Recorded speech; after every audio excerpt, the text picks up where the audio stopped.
We hold no negative judgment about where you are at all, because it just doesn't matter, because everybody is where they are on their way to something that they like more. So who gets to be the giant judge in the sky that gets to say, oh, you should be further along? So when you try to find that place, as we find it, the reason that you feel this lightening up is because where you are doesn't matter. It doesn't matter no matter what. It doesn't matter no matter how big it is in relationship to where you want to be. And once you get that, then you really are free. Then you're free. So now, let's get specifically positive. Just because we want to demonstrate to ourselves, we're speaking for you, I want to show myself that I can feel good without anything changing that I'm responding to other than my own thought. It's my changing thought that brings my emotional manifestational response, not the change of circumstances. It's the change of thought. So I like giving myself the label of someone who was born with eagerness. And I'm happy that I still have enough memory of that eagerness that I know something's off when I don't have it. That's a really good sign. My guidance system must be well intact. Eagerness is an interesting thing. We're speaking from your point of view. Eagerness means frisky. It means clarity. It means glad to be alive. It means feeling good in my body. Eagerness is sort of a catch-all word, isn't it? Eagerness and well-being are sort of a synonymous sentiment. I want to be eager about life, which means I want to be up and ready for it. I want to be Johnny on the spot. I want to be at a clear place of rendezvousing. I want to be alive and ready. I want to be good at comebacks. I want to be really quick at conversation. I want to have good timing in traffic. I like moving in my body and have good time. I like being productive in my body. I like it that when I open the cupboard door and something falls out that I catch it. I really like being tuned in, tapped in, turned on. Is this feeling good to you? Yes. I would now like to describe that eagerness that I've been missing as the allowance of the full presence of my inner being within me in my moment in time. That's what eagerness is. Eagerness is a moment in time when I haven't put myself in a vibrational frequency that disallows the fullness of who I am. So all along what I've been yearning for is to be who I came here to be in more moments of my life experience. And of course, it is completely irrational to believe that I could move through life with all of the diversity that is around me on this planet and maintain a perfect record of perfect vibrational frequency with my inner being. That's not even possible, and it is certainly not something that I came forth ever intending to experience. I didn't say, I'll go forth and just remember that vibration, because if you did, you couldn't interact with anyone. You couldn't have a conversation with anyone. You couldn't watch TV, never watch CNN. You couldn't be even in this world if that was the standard or the goal that you had set. But you didn't set that goal. You didn't say, I'll be non-physical energy in a physical body. If that had been your intention to stay in that high frequency, you would not have directed yourself into this environment where there would be contrast that would give you new desires. So the eagerness that you're looking for is to get your eyes off the floorboard and begin looking toward who you really are, or that which you've become. The what isness will always cripple you. It will take you to your knees, because what is never, ever, ever even comes close to who you really are, no matter how good what is. You see? No matter how good what is, there is very little eagerness in what is. It's just not there. What is old news. Eagerness is the new stuff that's coming. That feeling of eagerness, it's recognizing that through life I have become more, that the source part of me is already being it, and knowing that I get to move toward it eternally. That is the definition of eagerness. Understanding that I will always be in any moment in time, whether I'm physical or non-physical focused, because it is the same, although more dramatized in physical. In any moment in time, I will always be less in this moment than I am becoming, and that is the promise of life. Because if you could be all that you are right now, then what?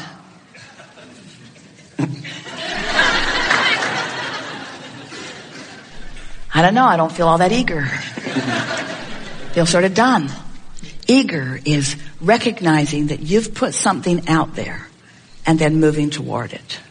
And nothing is more crippling than letting somebody convince you that you're in a not good place, that there's something wrong with the place you're in. Because there's never anything wrong with the place you're in. And sometimes we think that the worse place you're in any snapshot, the more eagerness is possible. Sometimes you sort it out, you point it out, you ask for it, and we go right there and wait for you to catch up with your own desire. Such an interesting thing. You pick it, we love it, we go there, we revel in it, we live it, we be it, we are it, and you don't come. Because you're so busy justifying why you're not going there. It's hard. It hurts. I don't like it. Somebody should call somebody. You've been listening to us for a while and you get it, that your emotions are your indicator of how blended you are with that source energy or not. But still, it's easy to let your emotions run away with you. And we want to say that it's not your emotions that are running away with you. It's the specifics of the unwanted. You're supposed to be happy. You're supposed to feel fun. You are supposed to know your power and your wisdom, you see. We're eager to talk to you about anything you want to talk about. We know you have stuff. Do you ever? This is the place where it all began for Jerry and Esther all those years ago. If you do not have contrast, you couldn't focus a desire into being. There would be no asking whatsoever without contrast. None. And yet it's what humans are trying to get rid of. Let's get rid of all of the contrast so we could just be happy. Because if I could just be happy, then I could just be in the vortex. And we say, yes, of course, but the contrast is what's causing you to ask. Step one is ask. That's the difference between you, leading edge creators, and the source within you. You're asking more specifically. Really, there's only now. In the now, you can be thinking about the past. You can be thinking about the present. You can be speculating or thinking about the future, but you're doing it all right now. And the big question is, while I'm doing any of those things now, what's my inner being doing about the thing that I'm doing right here and now? So as I'm thinking about my past and remembering getting beat up on the playground and resenting that rotten kid who beat me up that year and the next year and the next year and the next year and the next year, and I've hated him ever since. Ooh, I have so much resentment about all of that. As I'm thinking about that now, the only question worth asking is, what's my inner being thinking about that right now? Because remember, your inner being is focused where you're focused. The question is my inner being in agreement with the way I am focusing? And when I'm full of resentment, what does that tell you? What's the clue? My inner being is not in agreement with my assessment of what happened. Well, is my inner being stupid? I remember it clearly. I was there. Why is my inner being trying to make sunshine out of something that was so rotten? And we say, because your inner being knew that in that contrast you were launching rockets, and your inner being immediately became the vibrational equivalent. Your inner being took the bounce. Your inner being received the gift. Your inner being received the expansion. Your inner being lived what you intended to live through the process, and your inner being remembers it all. All right, so that's what making peace with something is. It's that even though it was something unwanted, there was value that came from it, which I have the ability to focus upon right now. So if I want to be in alignment with the source within me, and I'm going to insist on thinking about the past, then I have to find a way of thinking about the past that matches the way my inner being thinks about the past. And my inner being revels in every piece of life experience that I have lived, because it contributed to this vortex version that my inner being is now living fully. Are you with us so far? So now let's take another run at it. So everything that I lived in my past, or even in my present, is causing an expansion of me for which the source within me is joyful. So if I just keep remembering that when I'm focused upon past, present, or future, that what I'm really wanting to pay attention to is whether I'm in alignment with my source, who is focused upon past, present, and future, but focused upon it in a way that's helpful. If I care about how I feel, then I am able to come into full alignment with who I am. And that is what utilizing the power of now is. In other words, you're not really utilizing the power of now if you've got yourself pinched off from the larger part of you who is utilizing the power of right now. You get what we're talking about?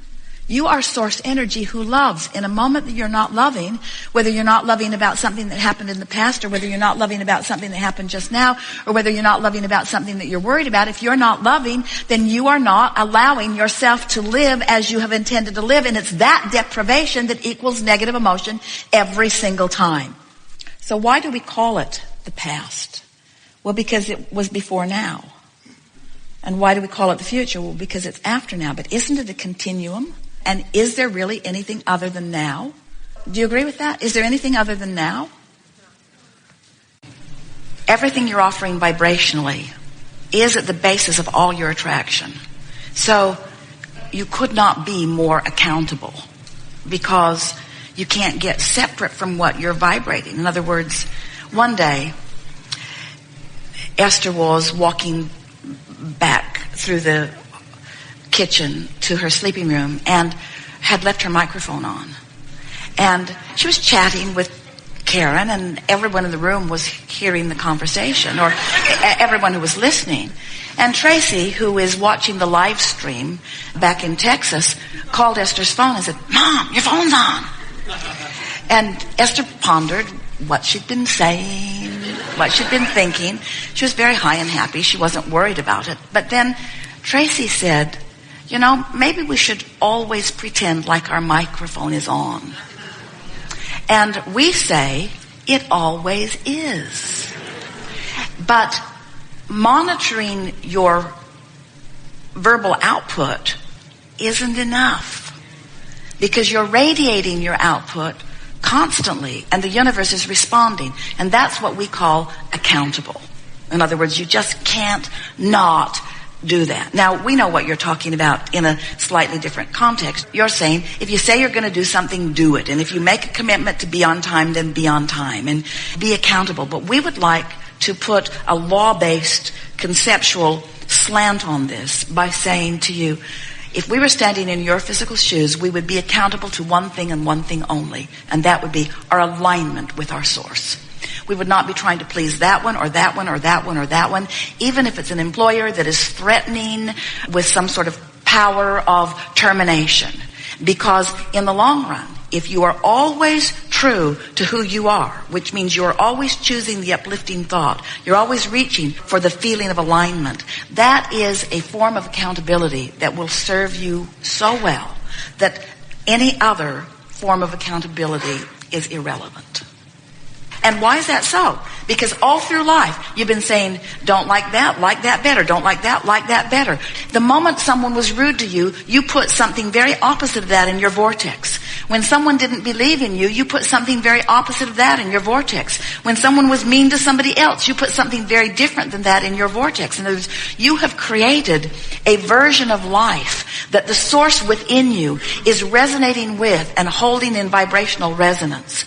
You can count on that accountability. You can count on the source within you never deviating from that. Here's the way it works. Life has caused you to already launch your rocket of desire. Whether you are consciously speaking about it or not, there is a collection of all that you want that is spinning vibrationally and attracting. And when you become a match to that, then the manifestation must occur. What trips most people up is that in the wanting of something that they don't have, their awareness of not having it is too significant a part of the mix. So when they think of what they want, what they're really focused upon is the absence of it. So it just holds them there, you see. That's why we're trying to convince you to let the manifestation that you're looking for be the one that you can redeem right now. Be the one that you can get right now. That you want the manifestation of the feeling.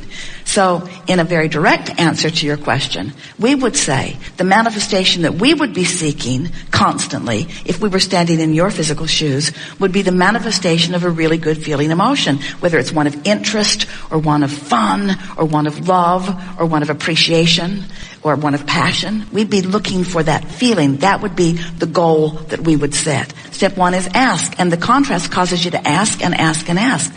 Step two is source becomes the vibrational equivalent of what you've asked for. Source just doesn't answer. Source becomes the answer. And it's right there flowing to you and through you. So then you must become a vibrational match to what you've asked for. That's the